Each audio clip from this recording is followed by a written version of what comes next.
एक बार आप लोग अपने लिए खूब जोर से ताली बजा लें।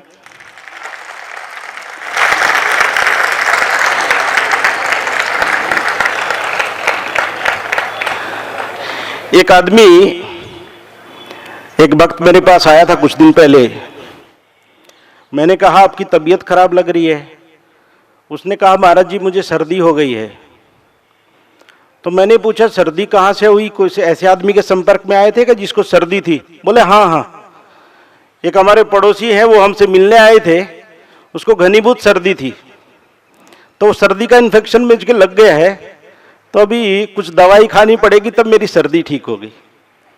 तो आज हम लोगों को भी ऐसा इन्फेक्शन लग जाना चाहिए कि जो ये अध्यात्म का जो इतनी वाणी हमने सुनी है।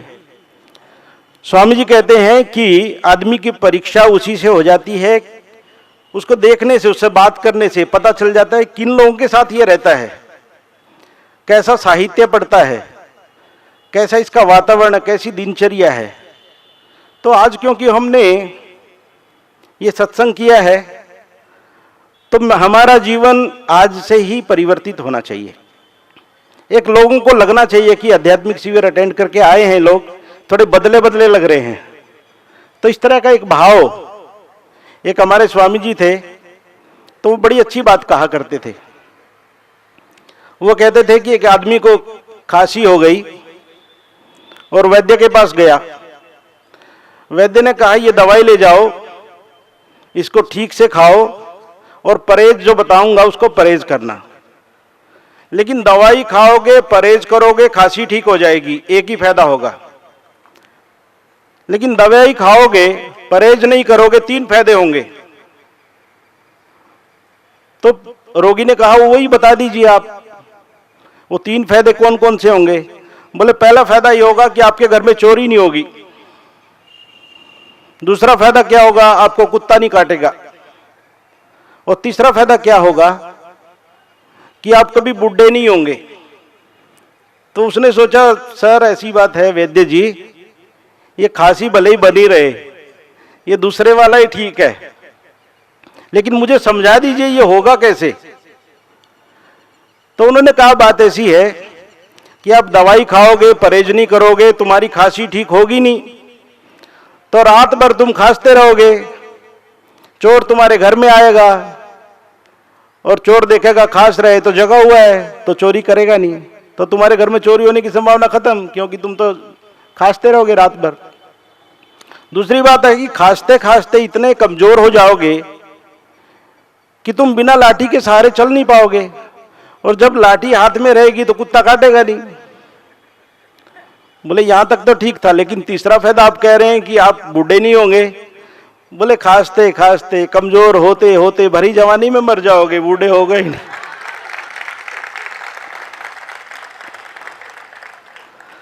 बात बड़ी हंसी की लगती है, लेकिन बहुत इंपॉर्टेंट है। इंपॉर्टेंट कैसी है कि हमने आज सत्संग किया, ये प्रवचन सुना, लेकिन फिर से जाके दुसंग करें तो जो सत्संग सुना है वो वैसा का वैसा मिट जाएगा। तो खांसी ठीक करने के क्या करना पड़ेगा कि ऐसे परहेज वाली चीजों से दूर रहना पड़ेगा। आज सत्संग किया है, सीधे रास्ते पे चलने वाले हैं, स्वामी जी की अच्छी अच्छी बातें सुनी, चरित्र निर्माण की बातें, राष्ट्र निर्माण की बातें सुनी, लेकिन इसके बाद क्या होगा कि फिर से उन्हीं साथियों के साथ व्यवहार, वैसी किताबें, वैसा ही आचरण करने लग गए, तो सत्संग का प्रभाव ज्यादा नहीं रहेगा। तो मेंटेन करने के लिए क्या करना पड़ेगा कि पुरानी आदतों से परहेज करना पड़ेगा, पुराने लोगों से परहेज करना पड़ेगा, पुराने स्थानों से परहेज करना पड़ेगा, और जो नवी चीजें सुनी है उनको डालना पड़ेगा, जीवन में उतारना पड़ेगा। धीरे धीरे धीरे धीरे आप देखोगे कि धीरे धीरे अच्छे मनुष्य बन जाओगे। और लोग कहने लगेंगे कि कौन सी दवाई खा रहे हो भाई, हमको भी बताओ, हम भी थोड़ी खाएं, क्योंकि आप तो अच्छे हो गए हैं। अभी समाज भी तुमको इज्जत देने लगेगा, घर वाले भी इज्जत देने लगेंगे कि बेटा वहीं जाया करो आश्रम में, बड़े अच्छे हो गए हो आज से। तो इस प्रकार आज हम ये पॉजिटिव भाव जो यहाँ पैदा हुआ है, इसके अनुसार जीवन बनाने का प्रयास करें, जीवन गठन करने का प्रयास करें, और हमारा जीवन गठन होने से राष्ट्र निर्माण अपने आप ही हो जाएगी, उसकी चिंता करने की जरूरत नहीं। सब्जेक्टिव चेंज करें, अपने आप में चेंज करने से बाहर में अपने आप चेंज हो जाता है। लोग क्या करते हैं, दूसरों को सुधारने के ऊपर तुले रहते हैं, बोले तुमको तो सुधार के छोड़ूंगा। एक सज्जन थे, उनका बेटा वो साधु नहीं बन पाए, तो अपने बेटे को बार बार कहते थे मैं साधु नहीं बन पाया लेकिन तेरे को बना के छोड़ूंगा। तो यही भाव है, ऐसा नहीं होना चाहिए। चेंज यहां होना चाहिए, हम अपने को बदलेंगे, समाज हमारे लिए बदल जाएगा। इसी समाज में भगवान आए हैं, इसी समाज में बड़े बड़े लोग आए हैं, समाज भले ही नहीं बदला लेकिन लोग बदल गए, उनके भाव बदल गए हैं। तो इस प्रकार आज का जो इतने सुंदर भाषण हम लोगों ने सुने, पूजनीय सभी महाराज लोगों को मैं प्रणाम करता हूं, धन्यवाद देता हूं कि इतनी दूर से हम लोगों के लिए आए हैं, कृपा करके हमारे ऊपर कृपा वर्षण की इन्होंने। मैं सभी महाराज लोगों को चरणों में प्रणाम करता हूं। और श्री विनायक लोहानी जी इतने सेवा कार्य चला रहे हैं, नर्मदा किनारे में, कलकत्ते में, यहाँ देवास में, और बहुत बिजी रहते हैं। आप लोगों को अनुमान ही नहीं है इनकी बिजी का कि कितने व्यस्त रहते हैं ये, और समय निकाल के हमारे लिए आए। मैं श्री लोहानी जी को भी धन्यवाद देता हूं। और आप सब लोग, सबसे इंपॉर्टेंट चीज है, ये महाराज लोग तो आ गए, मान लो आप लोग नहीं आते तो हमारा कार्यक्रम ही सफल नहीं होता। 3 दिन पहले स्वामी जी मुझे कह रहे थे, स्वामी जी इस बार तो 350 लोगों का रजिस्ट्रेशन हुआ है, तो कार्यक्रम क्या उतना होगा कि नहीं होगा। लेकिन अभी इतनी बड़ी संख्या, पिछले साल को भी पार करके चले गए। आप लोगों को अनेक अनेक धन्यवाद। कितना सुंदर। और सबसे इंपॉर्टेंट मुझे लगा कि आश्रम के अनुसार, आश्रम की गरिमा में जैसे कार्यक्रम होते हैं, आप लोगों ने आश्रम की डिग्निटी को मेंटेन किया।